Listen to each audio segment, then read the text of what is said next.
What's going on, guys? Welcome to the first edition of the Twilight 9 card. We're going to be doing this every week when there's a PGA Tour event. Not only are we going to have the betting article going up on twilight9.com, it was just released an hour ago, so take a look at that if you want the full write-up, but we're going to be doing these YouTube videos also just to give you kind of quick hitters, the bets that we're thinking for the week. So welcome to the first installment, the Twilight 9 card. First off, top 20, Sungjae Im plus 110. In his last two starts, he has two top 20s, T14 in Dubai, and then last week in Kapalua, he had a top 5.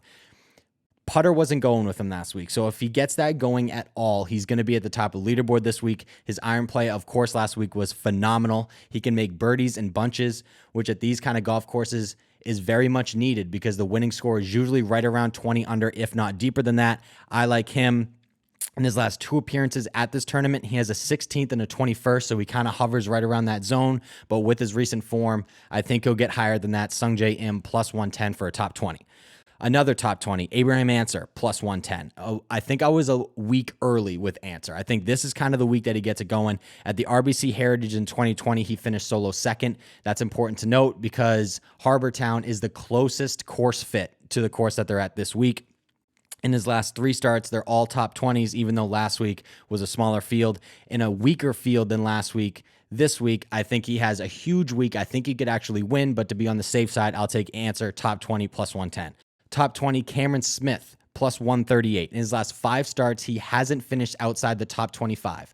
2 of those are top 5 finishes. He's the defending champion coming into the week and has finished inside the top 27 every year here since 2017. I think that trend continues. I think he has a really good week. Again, I'll take him, top 20, Cameron Smith, plus 138. Top 30, Charles Howell III, plus 120.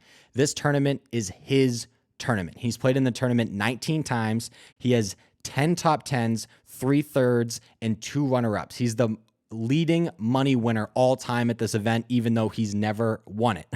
His last 2 starts are top 30s, so with history and recent form, I'll take it. Feels a little bit on the safer side. You could probably bump it up to a top 20, but I'll take him top 30 plus 120. Going back to my guy, Kevin Kisner, top 20 plus 138. Since 2016, he has 3 top 5s at this event, including a T4 last season. He's hitting nearly 69% of greens, nice, and ranks 6th on tour this season in fairways and regulation. Both of those things are going to be very important this week with smaller greens. You need to hit greens. You need to have a lot of birdie bids. Kevin Kisner fits that spot. Before his T24 last week, his last appearance was a solo second, so he's playing good golf. Moving on to value picks. Top 40, Takumi Kanai. Probably never heard of him. Plus 175 for a top 40. He was a former world #1 ranked amateur. He has 2 wins on the Japanese tour, and his game fits this course perfectly. Precision, iron play, all of that stuff. It's rare to get that kind of value for a top 40 pick, but we're going to take it. If I butchered your name, buddy, I'm sorry about it. Top 20 after round 1. Going back to Griot. I've made some money on this guy before. Top 20 after round 1, plus 335. Again, value pick. His last 2 starts are a T18 and a T8. That's important to mention because that T8 was at Mayakoba, and those courses play very, very similar to each other. This year on tour, he's 6th in greens and regulation and ranks 10th in first round scoring. So I like both of those things. Again, bit of a flyer.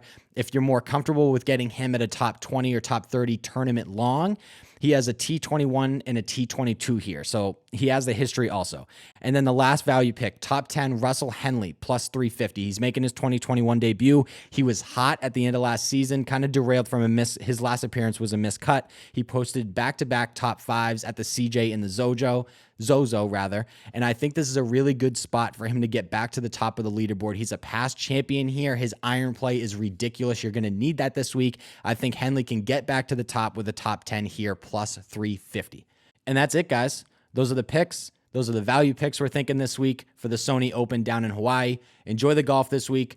Go follow the Instagram at Twilight9Pod. Subscribe to the YouTube channel. Check out the Twilight 9 blog at twilight9.com if you want the full preview write-up, including all of the bets. And I will talk to you guys next week. Appreciate it.